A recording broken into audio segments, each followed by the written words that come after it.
and good morning everyone. We are Unit 6 from 3rd year BEdP. I am Jairo Nesta Mabang. And I'm Norhima Langalin. And I'm Lamera Madsandalan. I am Jobar Emma Casiko. So now we are going to interview some teachers regarding to our subject, which is the teacher and school curriculum. Let's go, guys! Good morning po, ma'am. So, we are from 3BEdP. So, meron po kami mga ilang katanungan regarding our subject na teacher and school curriculum. So, ito po yung tanong, ma'am. How do you incorporate technology into your curriculum to enhance student learning? So incorporate the technology to enhance the learning of your student. Of course, you have to apply it during your session. Show to your student those technology that you can use in your class. So, kasi yan yung tinatawag realia. So, you should show the realia para alam nila on how to use this technology to help their classmates or in the next generation, if they were in their field now as a teachers, so they could apply those technology in their teaching to enhance or to uplift the learning of your students. Okay, because in today's scenario, we are in the 21st century. So of course, it is the innovations of technologies. So in the teaching and the learning of your students, of course, you have to show those technology na makakapag-help sa kanilang future. Kasi using the technology and the learning of your student, of course, you have to prepare them on their future to use this kind of technology to survive in this life. So, yun.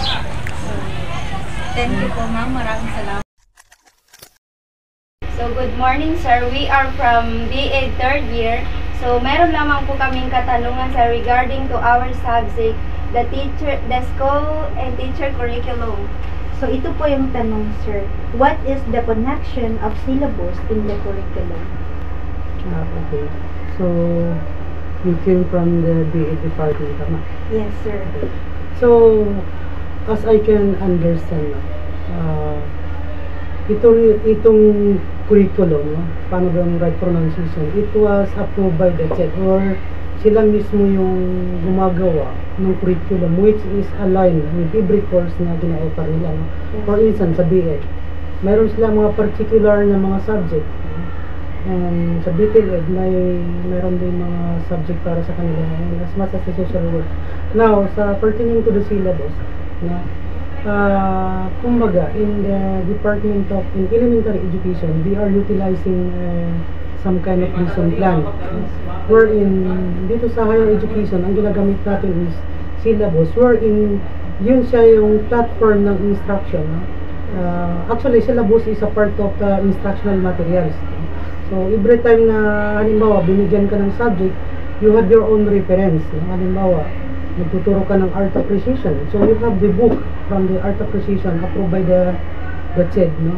And the syllabus, doon nakasulat yung mga competencies, yung mga expectations. For instance, ano yung mga topic na i-discuss mo within week 1, week 2, week 3, at ano yung method of instruction na gagamitin mo? Anong teaching or learning strategies ang gagamitin mo? Halimbawa, sa isang particular subject, kailangan mo mag-apply ng film viewing. Yes. So, dapat naka-align dun sa, naka-attach dun sa syllabus mo na meron kang film viewing. Sa film viewing, anong materials ang kailangan mo? Siyempre, monitor, flat screen, or ano man, or DLP. Kailangan mo ng seminar. So, you have to undergo or you have to perform seminar para sa iyong mga estudyante. No? So, lahat yun align doon sa curriculum. No? Thank you po, sir. So, according to Ma'am Bailin, we need to show the technology to the students to prepare the learners. According to Ma'am Bailin Landasan, sa pagtuturo ng curriculum is kailangan gumamit ng realia. According to Sir Jacob, ang syllabus daw is dapat naka-align sa curriculum. To Sir Jacob, ang syllables daw ay guide sa pagtuturo ng curriculum.